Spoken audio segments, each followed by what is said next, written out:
Hi, I'm Nancy O'Dell. Today's Crime Exposé takes us to Orlando, Florida, and an upscale neighborhood known as Delaney Park. The family-friendly community was rocked to its core when a woman named Shanti Tronnes was discovered dead by her husband. The case took investigators through a series of twists and turns that ultimately led to a chilling conclusion. It was late in the afternoon on Tuesday, April 24th, when Orlando police received a hysterical phone call from a man named David Tronnes.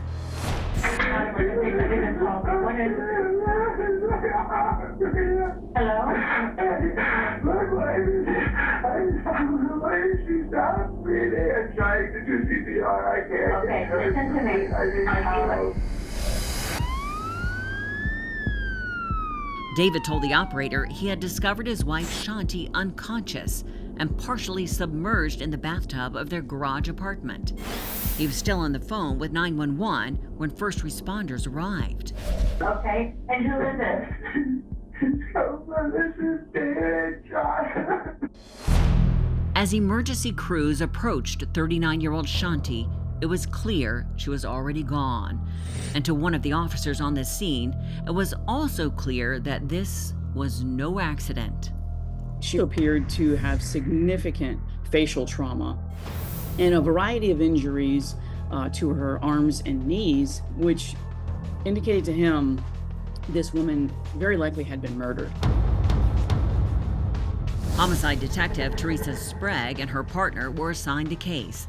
They wanted to interview David Tronnes, but first needed to view the scene for themselves. When we actually arrived at the home, Mr. Tronnes had already voluntarily, with an officer, came to the station and was waiting for us in an interview room. Just have a seat there. It'll be a little bit. Not sure whether or not David was involved in Shanti's death, the detective had her colleagues begin to collect evidence from him.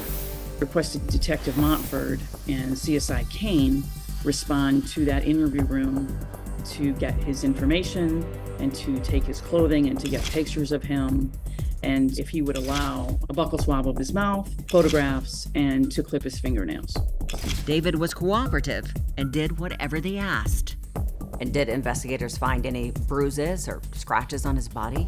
Mr. Tronnes did not have any defensive wounds on his body or hands or anything to indicate that he was in a fight. While that was going on, Detective Sprague asked the medical examiner to come to the scene. And not only did she see the bruising the officer had observed, she noticed something else on Shanti's body. I noted on her neck abrasions and red marks that it would be significant with strangulation. To confirm, the medical examiner opened Shanti's eyes. She had red marks inside the whites, which was a clear sign that the detective was right. There was no doubt Shanti Tronnes had been murdered. The official cause of death was blunt force trauma and strangulation. Investigators now knew how she died, but weren't sure who would want to hurt her. Everyone seemed to love Shanti. She owned a successful financial consulting business and was a mother to an 8-year-old son from a previous marriage.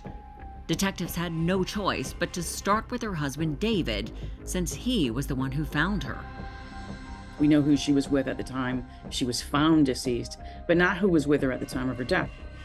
In the interview room, David said he last saw Shanti alive around 9 a.m. He said she told him she was going upstairs to make some calls for work, so he went to the park with the dogs. When he arrived back home, he continued on with some yard work and cleaned up around the house, but never saw Shanti.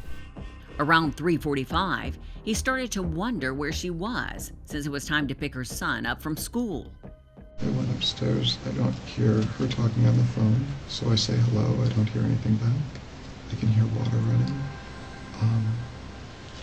She's not saying anything. Doesn't seem right. David said he then walked into the bathroom, and that's when he discovered her. I see her laying with her head in the right-hand corner. The water is running, and it's just extremely awful. He assumed Shanti was about to take a shower and fell. He said he never could have imagined someone had murdered her, and he insisted that someone was not him. Police asked about their marriage, and Mr. Tronnes said that their marriage was fine. The couple had been together 5 years and married for 1. David told police he had given her a massive engagement ring, which he never took off. He said they were very much in love, but her first marriage was a different story. Shanti had a lot of issues with her ex-husband while they were married. And just as detectives were learning about Shanti's prior relationship, her ex-husband Jim Cooper suddenly showed up at the crime scene.